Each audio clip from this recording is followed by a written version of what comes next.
Esta mañana recibimos a Cristina Valverde, presidenta de la Asociación Derecho a Morir Dignamente. ¿Qué tal, Egunon? Bienvenida. Egunon, bienvenida. Bueno, tengo que decir que yo no soy la presidenta de Euskadi. La presidenta de Euskadi es Concha Castel. Yo soy la coordinadora en Álava. Te ha ascendido el cargo.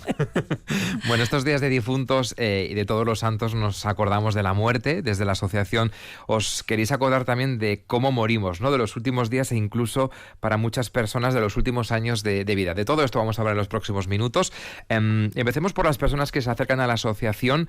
Si muchas de esas personas pensaban en el final de la vida, esas personas que se acercan pensando ya en estos últimos días de su vida, ¿tienen un perfil muy concreto? ¿Son personas con algún tipo de enfermedad? ¿Qué clase de personas son las que se preocupan de estos últimos días de vida? Bueno, yo más bien diría que las personas que se acercan a la asociación son dos perfiles. Personas que han visto morir, personas a las que han cuidado y quieren ver qué camino puede haber para dejar de sufrir y dejar de vivir una vida que para ellas es indigna. Entonces, ese es un perfil de personas que no están a punto de morirse, que les falta todavía seguramente mucho, y otro perfil... Pero que han visto la muerte en personas muy cercanas, y eso les hace pensar en su propia muerte. En su propia muerte. Entonces, hay otros perfiles también de personas que vienen a la asociación a preguntar cuando un familiar querido ha sido diagnosticado por una enfermedad grave, incurable. Y también, pero en algunos casos ya o no tienen documento de voluntades anticipadas o ya no son capaces o conscientes para tomar determinaciones. Y luego también hay muchas personas que se acercan para conocer la ley que se aprobó en el 2021 que regulaba la eutanasia, la prestación de ayuda a morir, y también personas que quieren hacer el documento de voluntades anticipadas y no saben dónde conseguir esa información más allá de la página web. En líneas generales, ¿pensamos en nuestra propia muerte? Yo creo que hablamos de la muerte sobre todo cuando se nos muere una persona querida, cuando nos diagnostican una enfermedad con unos pronósticos problemáticos. Entonces tendríamos que cambiar y pensar en la muerte como una parte de la vida, como seres humanos que somos mortales, y deberíamos de tener esta parte, este proceso de vida, este proceso de muerte presente, no para agobiarnos ni angustiarnos, sino realmente para planificarlo y para tomar las decisiones pertinentes. Somos responsables también del cómo morimos. Lo que sí parece claro es que todos queremos morir de la forma más digna posible. Bueno, en principio nadie nos queremos morir en general, solamente pedimos, o las personas piden morirse cuando su situación personal para ellas es indigna, tienen un sufrimiento muy grave, y no es que se quieran morir, es que quieren dejar de sufrir, y a lo largo de esa enfermedad pues no han encontrado otra alternativa.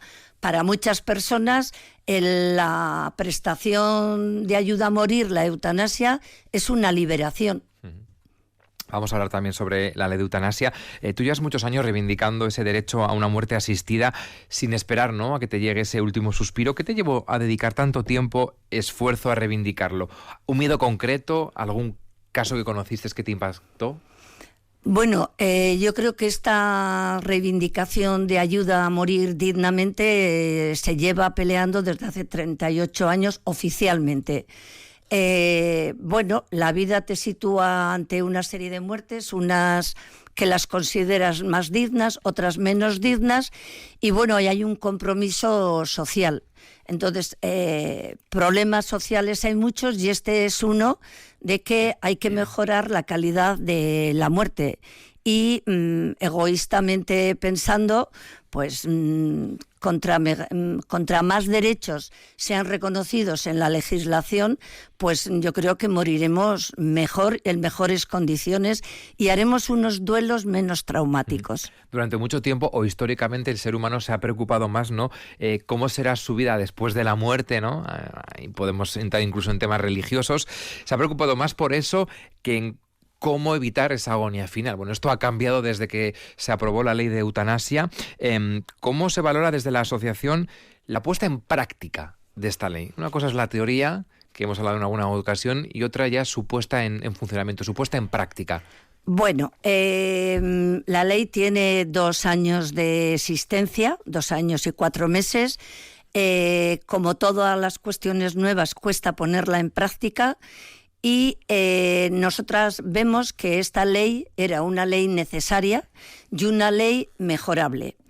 Ha empezado a aplicarse con distintos ritmos en función de las comunidades en donde vivas, lo cual ya es un problema. El que depende de dónde vivas te puedas morir mejor o peor. La ley esta reciente necesita un tiempo para detectar los problemas, analizarlos Todavía está y lejos corregir los problemas. De estar en ese punto.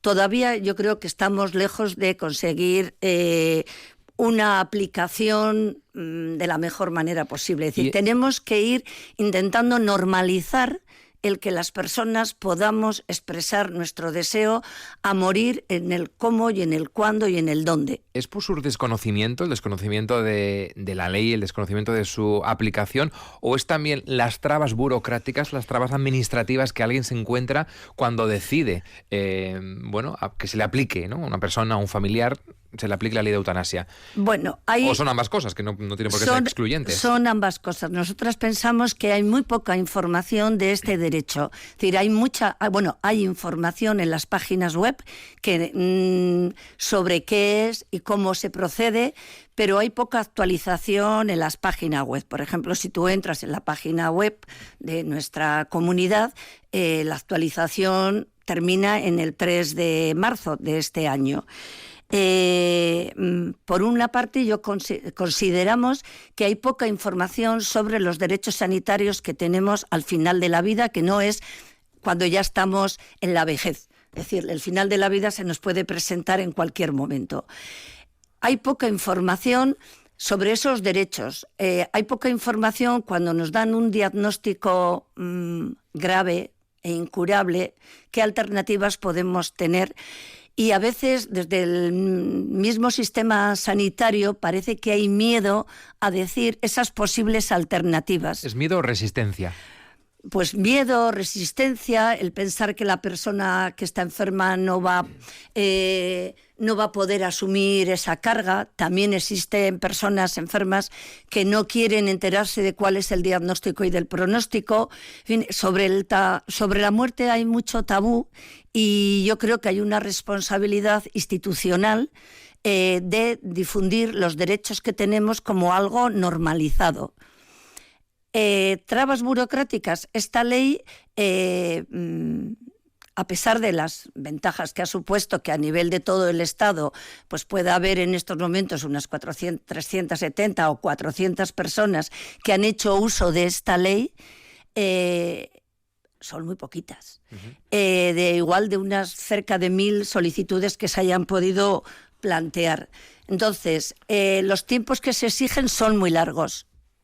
Es decir, desde que tú decides presentar la primera solicitud hasta que consigas un informe favorable, pues pueden pasar de 30 hasta 40 y tantos días.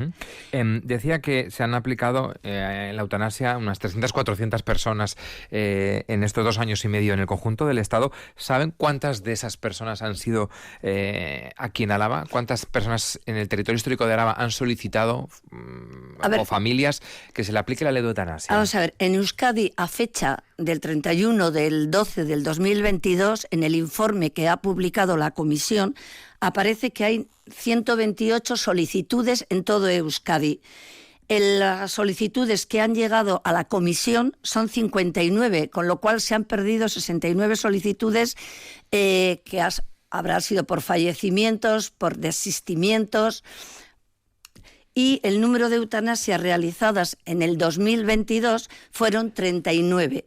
La presidenta de la comisión, en un comunicado de prensa, en una entrevista que se le hizo, dijo que en lo que llevamos de 2023, de enero a junio, había habido otras 20 y tantas eutanasias realizadas. El informe de la comisión no precisa cuántas solicitudes hay por territorios históricos. Lo que sí aparece son que ha habido 9 eutanasias en el territorio de Álava hasta el 2022. En lo que llevamos desde el 2023, los medios de comunicación habéis habéis dado el testimonio de varias personas. Y sabemos que hay otras 2 personas que han hecho uso de este derecho.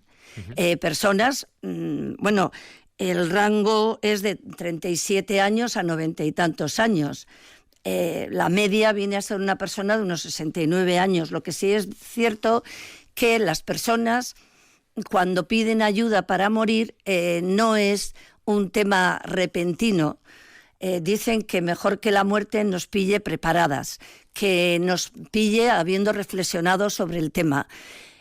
A veces las solicitudes de eutanasia se hacen cuando ya se está en un proceso muy deteriorado y hay personas que fallecen, lo cual nos lleva a pensar que tiene que haber un nuevo estudio de esta ley y intentar mejorar los problemas que se están detectando. Claro, si vamos a los datos que aporta la propia comisión, que es la Comisión de Garantía y Evaluación de Euskadi, sobre los datos de 2022, al margen de los que se han aportado durante este 23, si vamos a esas 39 eutanasias realizadas, 59 que son las que han llegado a la comisión, hay un dato que llama la atención y es ese tiempo medio desde la apertura, ¿no?, del expediente hasta que se produce el fallecimiento. Estamos hablando de una media de 49,6 días, es decir, 50 días, teniendo en cuenta también que en estos 2 años ha habido otros tantos, 21 casos de personas que han desistido del proceso. Que sea tan largo esa respuesta de 50 días hace que mucha gente se retraiga en solicitar la eutanasia. ¿Hay que revisar estos plazos? Hay que revisar estos plazos y nosotros como asociación ya lo hemos planteado y hay que revisarlos por una cuestión muy clara. Es decir, no podemos esperar a estar muriéndonos en agonía para recibir esta prestación. Un comité de ética de Cataluña planteó que la eutanasia era el antídoto del suicidio no digno, del suicidio que no toca. Entonces, nosotros pensamos que los informes favorables que se le puedan dar a una persona respecto a que se le va a ayudar a morir cuando lo necesite, eso da tranquilidad en el vivir y hace que podamos vivir más tranquilamente nuestros últimos momentos y morirnos con un control de nuestra propia muerte. ¿En otros territorios, en otras comunidades autónomas, estos procesos son más cortos? ¿Es exclusivo de Euskadi o es algo generalizado? Es muy generalizado. De hecho, las comunidades de Euskadi, Cataluña, Navarra, Galicia, somos un poco de avanzadilla. Es decir, bien. Sí, porque Murcia, Extremadura, Galicia, por ejemplo, Galicia tiene un alto de 50 y tantas eutanasias, 20 y tantas han sido aprobadas. Entonces, hay un número muy grande de fallecimientos antes de conseguir el favorable. No todas las solicitudes llegan a la comisión. También hay un problema de la interpretación de los supuestos eutanásicos. ¿Cómo se mide el sufrimiento intolerable e insoportable de una persona? Uh-huh. ¿Hay un aparato que lo mida? No, el sufrimiento es muy subjetivo y desde luego nos consta que las personas que han solicitado la ayuda para morir, es decir, son personas que estaban capaces, eran conscientes, y las que no eran capaces o conscientes lo habían dejado escrito en su documento de voluntades anticipadas. ¿Y por qué se alarga tanto este proceso? Precisamente por la dificultad de demostrar que se cumplen las condiciones para solicitar la eutanasia, para determinar que esa persona que la ha solicitado, su gravedad, su enfermedad es lo suficientemente grave para poder aplicársele la eutanasia. ¿Por qué se alarga tanto este proceso? ¿Se va hasta los 50 días de media? Bueno, yo creo que pasamos de una medicina donde paternalista a lo largo de muchos siglos y llegamos a una sociedad plural, laica donde nos hacemos, somos o pretendemos ser autónomos y autodeterminarnos, y un punto es mantener el control de nuestra vida y de nuestra muerte. Esto choca a veces con el pensar que las personas no somos capaces de decidir el cómo y el cuándo. Un exceso de superprotección, un exceso de estirar la vida a cualquier precio. O bien intentar poner todos los medios capaces de alargarnos la vida, una vida que puede haber personas que deseen alargarla, pero que otras personas no lo desean. Entonces hay un cierto temor, hay un cierto cuidado de una vida que para la persona ya no es vida. Es decir, podemos estar vivos biológicamente, pero estar muertas socialmente. Si vamos a esos datos de las 59 solicitudes que ha estudiado en la Comisión de Garantía, vemos que en estos 2 años han rechazado 8 propuestas de eutanasia. ¿Se sabe por qué se deniega este derecho? ¿Cuáles son las causas por las que la Comisión decide que estas personas no son susceptibles de recibir la eutanasia? Pues teóricamente será porque, según el criterio de la Comisión, no cumplen los 2 requisitos que se necesitan para recibirla, que es tener una enfermedad grave e incurable con un pronóstico limitado, y o bien que no hay un padecimiento que haga un padecimiento grave e imposibilitante. Entonces, en esos 2 supuestos, que entra mucho la subjetividad, es decir, ellos habrán considerado que no entran. ¿Eso qué ha hecho? Pues que haya personas a las que se les ha rechazado esta prestación y que hayan tenido que buscar unas salidas para morirse fuera del marco legal. Desde luego la ley de eutanasia lo ha cambiado todo en lo que se refiere a esa muerte digna, pero quiero hablar también de las voluntades anticipadas, porque desde la asociación habéis pedido en más de una ocasión simplificar los trámites del documento de voluntades anticipadas, sobre todo en comunidades como Cataluña, donde es más complicado. Hay que ir al notario, pero también hay que es un proceso que no resulta fácil, no es tanto por el proceso, sino porque hay que tomar decisiones que a veces uno no sabe ni qué responder. ¿Qué importancia tiene ese documento de voluntades anticipadas? ¿Qué clase de cuestiones nos tenemos que plantear y nos plantean? Bueno, el documento de voluntades anticipadas aquí en Euskadi hay distintos procesos. O bien es pedir cita en la delegación territorial que está en la calle Olaguibel. Pides una cita, te atiende una inspectora médica y puedes o bien llevar tu documento hecho en papel en un pendrive, o bien en un diálogo con la persona, con esta inspectora, elaboras tu documento. También hay una posibilidad de hacerlo mediante 3 testigos y sin pedir cita. También existe la posibilidad de hacerlo con 3 testigos y plantear y mandarlo por correo postal o bien vía electrónica. Y también puedes acudir a tu centro de salud. Dada la situación de la sanidad pública en estos momentos, donde hay falta de recursos, la elaboración del documento de voluntades anticipadas puede llevar un proceso de 0 a 5 meses. Lo cual quiere decir que hay demanda, pero no hay el personal suficiente para que esto sea más rápido. Sí es cierto que cuando hay esta espera, si es ordinario, si es prioritario o si es urgente, los tiempos cambian. Pero si tú o yo fuéramos ahora a pedir una cita, pues estaríamos hablando de esos tiempos. Lo cual nos parece denunciable. Nos parece también que hay muy poca información sobre el documento de voluntades anticipadas en los centros hospitalarios. No hay ni un folleto ni en centros de salud, ni en centros cívicos, ni en hospitales. Es un documento que es importante porque tú dejas, cuando estás capaz y consciente, cuáles son tus deseos de cómo morirte. Y ahí, en ese documento, tú puedes incorporar toda una serie de derechos que están reconocidos y otros que pudiesen estar. Es un documento que facilita... Que se ha de respetar, además. Se hace respetar. Es un documento que facilita también la tarea del personal sanitario y también facilita las relaciones familiares, porque no dejas que nadie decida por ti el cómo quieres morirte. Es decir, decides tú y pides que se te respete esa opinión. Aquí los plazos también, por lo que se ve, podrían ser un poquito más cortos. Cristina Valverde, coordinadora en Araba de la Asociación Derecho a Morir Dignamente. Gracias por haber estado esta mañana en Radio Vitoria. Que tenga un buen día. Gracias a vosotros.